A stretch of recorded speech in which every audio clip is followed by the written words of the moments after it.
Hi, I'm so happy Hey, to be here with Buddy Mondlock, singer, hi, songwriter Sally. extraordinaire. Hey, thank you for all that. It's great to see you. Oh, it's great to see you too. Everybody, I am Sally Johnson, and I'm a huge fan of Buddy's. I'm also a I'm, huge fan. I I'm a think. huge fan of yours too, Sally. Thank you, Buddy. I'm also a huge fan of the old Vienna Coffee House and the fact that we're putting on this amazing, wonderful show. Buddy is going to join us in this show, and we're very excited about that. Just have a few questions to ask Buddy about what it was like back then when the old Vienna was happening back in the 80s and 90s, and how different it was from what it is now. The whole folk scene and The whole everything. folk scene, yeah. I Yeah, mean, it's so different. And you were incredibly lucky to be a part of it, of the magic of the 80s and 90s. And I feel that way too. I remember I first met Tim Mason before Old Vienna came into being. He was working at a place called Coffee Kingdom in in Worcester. Worcester, Yeah, and it was I was so green. It was like early 20s. It was my first time just going out on the road, and I didn't even have gigs. I was just trying to like visit people in places where I knew there must be some gigs, like Boston. And and I looked up where some folk singers were playing, and one of them was this place, Coffee Kingdom. So I cold called them, and ended up getting a hold of Tim. I mean, email wasn't even happening then. And he invited me to come play. And I think I dropped a tape off. I went by there and dropped a tape off for him and ended up getting a gig or two there. And then that place closed. And a little while later, Old Vienna opened up and Tim was running the place. So that was great news. I was really happy that that was happening. In those days, there really wasn't much, if any, of a house concert scene happening. So we were very dependent on folk clubs.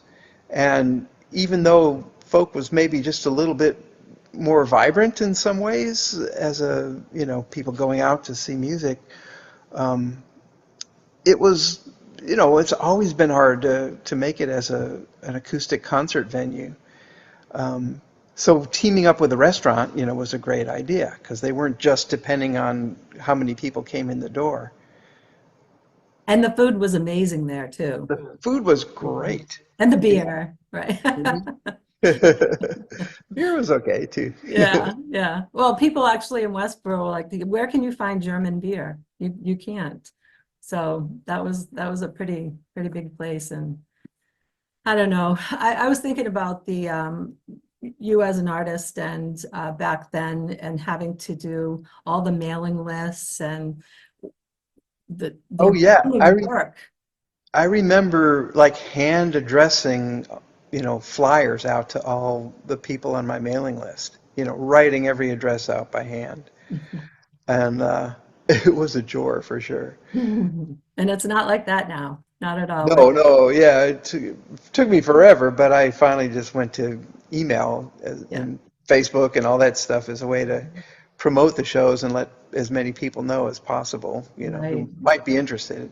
So when you played at the Old Vienna, did you have any, or do you have any stories like maybe from the green room or uh, I know you played there quite a few times, and I think going to a concert was a little different than an open mic. Actually, did you play any open mics, or was it I mostly think shows? I did because I didn't live around there, so I wouldn't have, Right, been there. Usually I was being paid if I was there. right, right. Although I think there was probably a benefit or two that I did.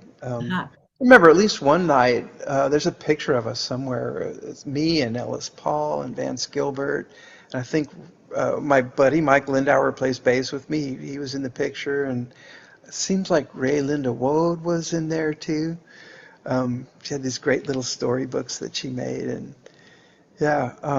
So it was obviously there was a bunch of us there that night. Ellis Paul and the whole gang, and I probably didn't get paid for that one, I imagine. But usually, yeah, it was my gig, and occasionally I would be in the area at the right time and would open for somebody like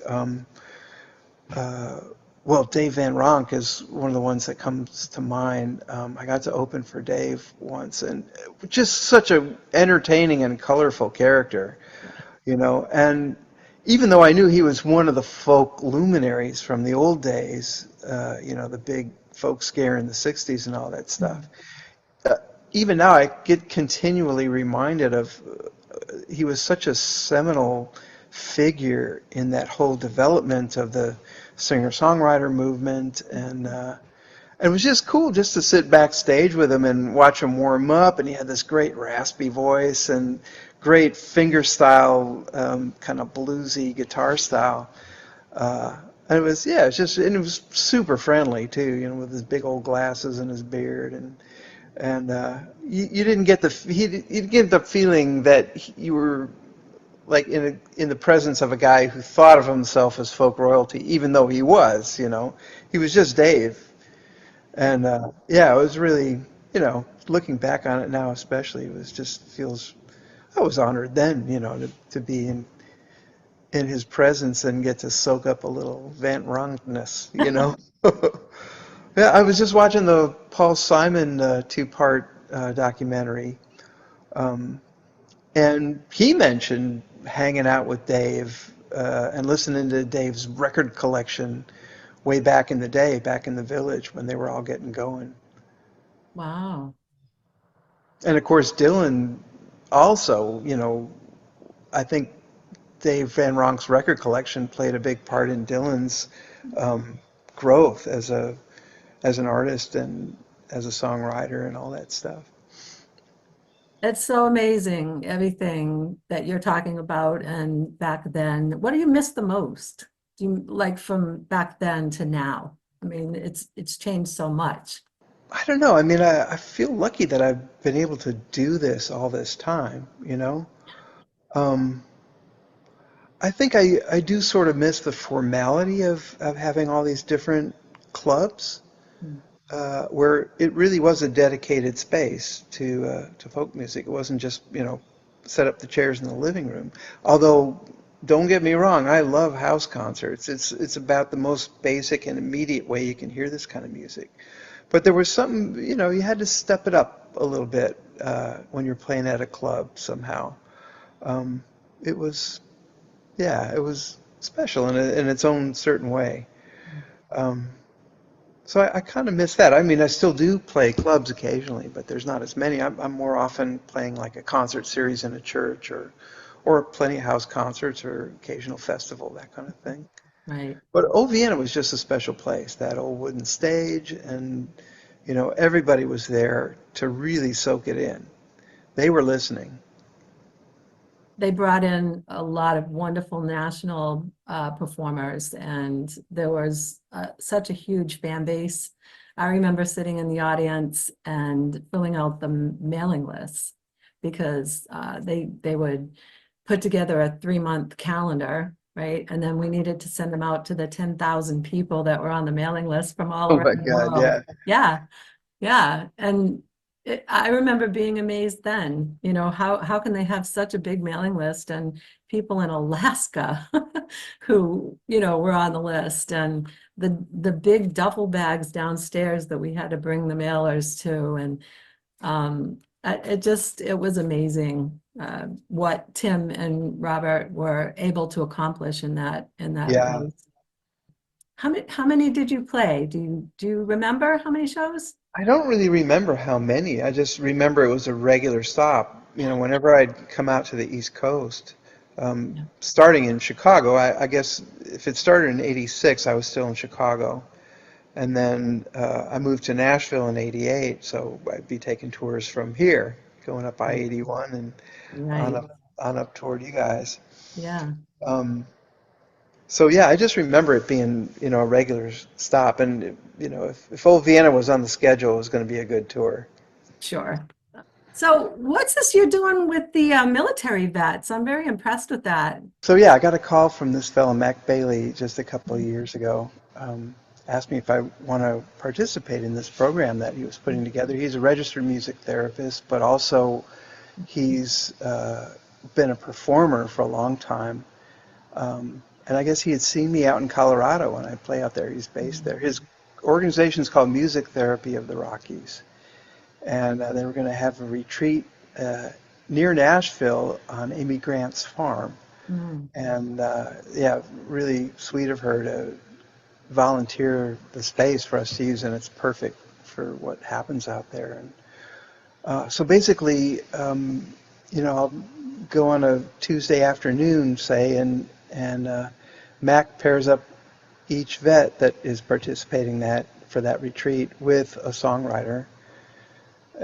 So it's a one-on-one thing usually, and um, I'll sit and listen and take some notes and just get to know, this person sitting across from me, uh, and then go home and start working on a song and come in the next day and we'll work on it some more. And sometimes the song starts to bloom even as we're sitting there that first afternoon.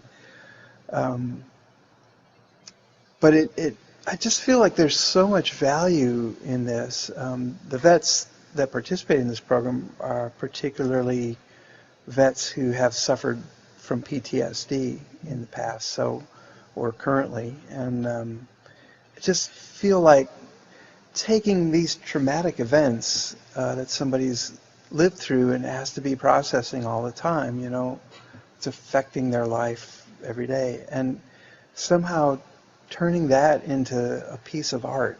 I mean, it transforms that in a certain way that is unique. And to me, I feel like it helps them take ownership of this thing in a whole new way, whatever it might be. And I just feel really honored to get to participate in all that and to be a part of it. I've made some friends.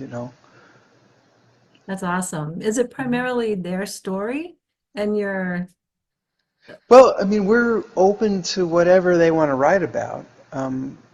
But it often, knowing why everybody's there, that often is what comes out, and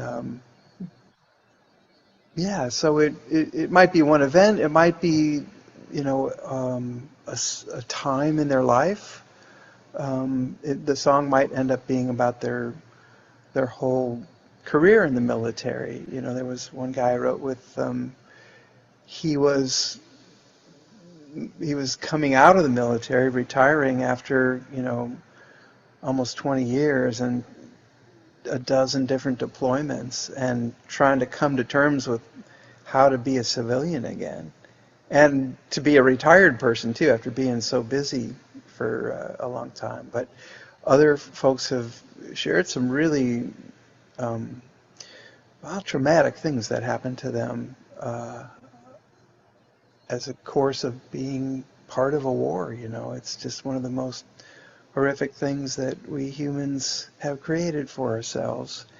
Uh, and yet, these are folks who volunteered for the most part to walk into that, and so that their family back home and their friends don't have to. And I just really applaud their bravery first in being a part of something so horrific, and then uh, for being brave to share that story too. so I also hear that, or see that you're doing some tours, some Yeah. Scotland and Ireland tours. Uh, Yeah, Mike Lindauer, Mike plays bass with me, and he and I have been friends since we were 10 years old. And so we first went over to Ireland to play way back in 1994. I had a record that was coming out there, and I just fell in love with the place immediately. And so I just kept figuring out ways to go back, even when the record deal was over. I think I had enough of a splash to have a few fans and have a chance at some gigs. So I just kept booking them year after year and coming back. And then John Smith, he and an Irish fellow, Tom Pigott, put their heads together and whenever John would say, "Hey, I'm going over to Ireland," we'd have a dozen people would say, "Hey, can I, be your roadie? Get room in your bag? Can I go along with you?" And they thought, well, let's see if we can make that happen. So he and Tom created this company called Innisfree, and it's really grown into this wonderful thing. At first, it was just John and Tom doing the tours in a rented van, and now they've got like 25 tours going this year. Tom's not with us anymore, and John has kind of passed the company on to some of the people who he, originally maybe just drove a bus, and now they're running the whole show. But yeah, they've opened it up to other songwriters to bring their fans in, and it's just a wonderful thing. They put together such a nice tour, and it's really heavily dependent on music too. That's a big part of the thing. So we see the sights like the regular tourists in Ireland do, although we get into some back roads where the big buses don't go. All our tours are small. But then in the evening, we have some of the best musicians and songwriters and interesting characters in all of Ireland. Really kind of the cream of the crop. So it's an amazing experience. Even though I've been there 25 times over the years, I always discover new things about Ireland and meet new people to love and enjoy. So it's really special. And then just the last couple of years, I've been starting to do trips to Scotland as well with a company that Tim Grimm hooked up with called Scotland Folk Tours. And it's a similar kind of thing, but it's Scotland, so it has its own personality, but there's always a lot of music involved too. That's part of the deal. And we learn a lot about the history of Scotland and the culture there, and we even get bagpipes every once in a while. So happy and thankful that you agreed to do this interview, and Yeah. looking forward to August 17th and being Mhm. able to hear you more live. And it's been a Thank- long time, and we're all grateful. Yeah, thanks. So say hi to Robert for me and Tim. Oh, I will. I will. There. Yeah, it was so great too, getting to know Tim first as just a venue owner or venue booker, and then to discover, especially at Kerrville, I'd see him at the Kerrville Folk Festival a lot over the years, and discover what an amazing poet he is too. Yeah, I know. Tim and Robert, they really did make the old Vienna what it was. Yeah, it was really Robert. special. Yeah, yeah. Well, thank you so much, buddy. It was great chatting with you. Likewise, Sally, glad to reconnect. All Been too righty. long. All right, I know, I know. We will Yeah. be seeing you soon. Okay, sounds good. Hey, this is Buddy Mondlock, and I'm hoping that you can contribute to our GoFundMe campaign. We're raising money for a folk revival honoring the old Vienna Coffeehouse. It's going to be in Hopkinton, Massachusetts, on August 17th, and I'm going to be playing there. And boy, so many of us came through those doors and up on that stage over the years. And I was really honored and lucky to be a part of all that. So it promises to be an amazing night of song and stories. So I hope you can throw in on this. Thanks. It was a love so big that it filled his heart, till it swelled and finally burst apart. Where the love spilled out, they called it art, but he never really had no choice.